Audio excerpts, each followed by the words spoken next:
Let's talk Warhammer 40k Darktide. I'm pumped. And if you're a fan of the Vermintide series, chances are you are too. But are we concerned about this being a reskin of an already really good game? Let's take a closer look at the details and find out. Let's go!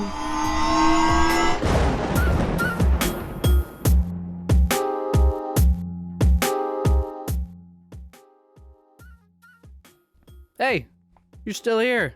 You made it through my intro. Thanks for sticking around.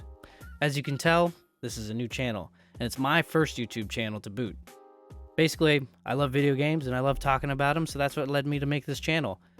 So I have a lot of things on the board, and I got a lot of cool ideas I want to share with everybody, and that's about it. So, thank you again, and let's get on with the video. Let's do it. Warhammer 40k Darktide is the new first-person hack and slash plus shooter from the Warhammer franchise. Similar to the Vermintide series, this is a 4-person co-op team-based game that involves a lot of shooting and a lot of whacking. So let's take a look at the obvious first. Darktide is being developed by Fatshark Studios, the same developer that made the Vermintide series. But with Vermintide 2, they had 505 Games as their publisher. This time around, it looks like Fatshark is going full in-house on this bad boy. So, does that mean things will be different this time around? Let's look at an example of how a publisher could potentially have its hands in a game more than we think. Take the Lord of the Rings, Shadow of War, Mad Max, and the Batman series, for example. All published by WB Games, but all had different studios work on development. However, there's an obvious comparison between these games, and that's the combat style. They use the free-flow combat. An absolutely sick, revolutionary fighting system, but why would they all be so similar if done by a different game studio? I bet money on the publisher having more say than we think. So I'll see what happens when I get my hands on Darktide to really feel if there's any major gameplay changes. That being said, let's dive in and see how these two Warhammer games compare. Let's talk combat. As we can expect, combat has stayed very similar, with the exception that there is an expectation to shoot more than melee in Darktide. With limited ammo in Vermintide, you're whacking people from what felt like 90% of the time. The devs said that they are expecting about a 50-50 ratio for melee and range, which I'm stoked about because God does it feel good to mow down waves from a distance. Now, as far as skills are concerned, unfortunately, it doesn't seem like there is much of a change. You have 2 passive skills, one to aid you solely, that benefits you by yourself, and the others to assist the party. I'm sure when the game becomes more difficult, there's going to be a meta about who's going to have what passive party skill on. You know how it works. This one's a change. In Vermintide, you would pick up different types of bombs, and you could use them as consumables, essentially. I like that they're giving each class their own special grenade, as opposed to picking them up and sharing them. This makes it feel like an additional skill, but when you look at it, bombs already existed in Vermintide too, so not much of a branch out.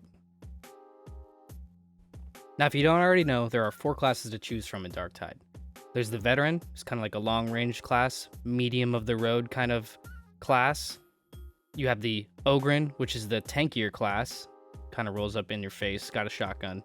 You have the Zealot, which is more melee focused, so their skills are based upon melee maneuvers, and then the Psyker, which is more of a magical based class, with, I believe, kind of like some cool mind abilities, so I'm pretty interested in that one.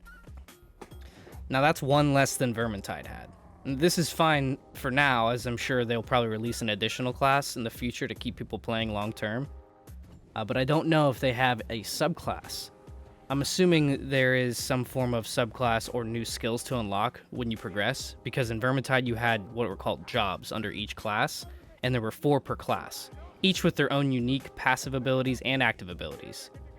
They even had exclusive weapons that could only be used by those specific job types, which I thought was a pretty cool take on the classes. Will this be the same for Darktide? As of now, I'm not sure, but you'd have to assume you'll be able to unlock different skills while leveling up. Otherwise, why even have leveling? Now, to get started with your shooting and smashing, you get plopped down in the HQ, which is known as the Morning Star. It's a cool twist though compared to the hub from Vermintide 2, because in this one, we get to interact with other players. Pretty neat.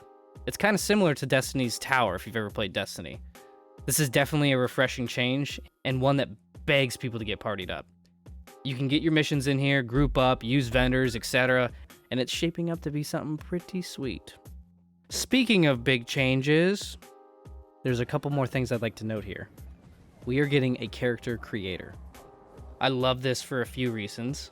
One, I love creating my character. It definitely appeals to those role-playing gamers, and it helps with the immersion of any game, in my opinion. But if you're familiar with the Vermintide series, you may be thinking, that's kind of a bummer, because I liked the little witty banter between the characters. It is really good. If you haven't played before, it's fun, and it keeps it like fresh during the play. Well, no need to worry. Here they took that a step further as well. In the character creator, you can choose one of 3 personalities per class, all with its own dialogue that is shared between characters. I'm really excited to hear how in-depth this dialogue gets between the characters, because, I mean, I might create a whole nother character with the different personality traits just to hear what kind of things could be said. It's pretty cool. Now let's talk about that precious loot. Loot seems similar as well, compared to the Vermintide series. You get rewards for completing missions, but now, in addition to that, you can also set contracts on specific weapons. I am all for this addition. It gives that chasing an item feeling, and if you like loot, I'm sure you are up for the chase and challenge to acquire it.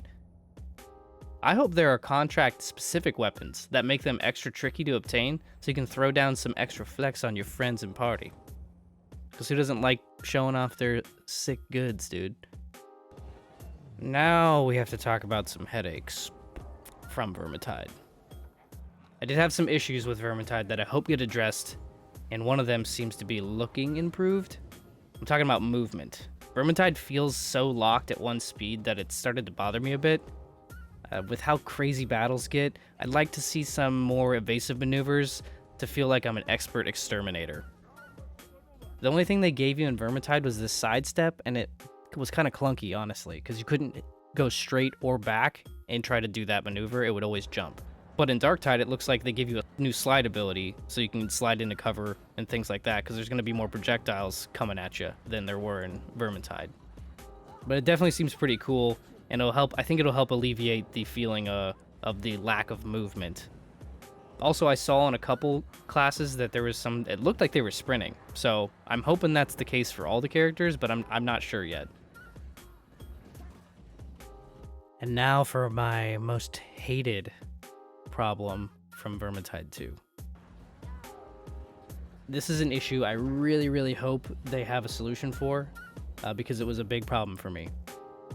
These maps get pretty complex, and they have tight spots, and sometimes you can get stuck in certain areas with literally no way out, and that causes a problem, because now at this point you have to reset the game.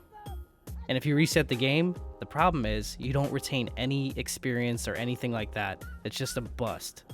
And I've had games where I've played for 30 plus minutes where I'm busting ass, and then out of nowhere I get stuck, and there's nothing worse.